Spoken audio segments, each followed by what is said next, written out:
জীবনের সেরা কতগুলো আনন্দের মধ্যে আজকের এই আনন্দটি একটি অসাধারণ।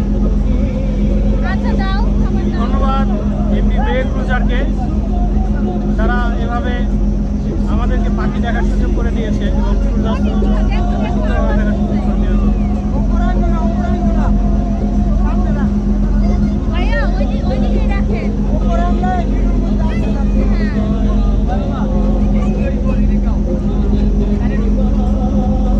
জাস্ট 1 মিনিট 2 সেকেন্ড হয়েছে, সূর্য প্রায় 4/3 ভাগ ডুবে গিয়েছে।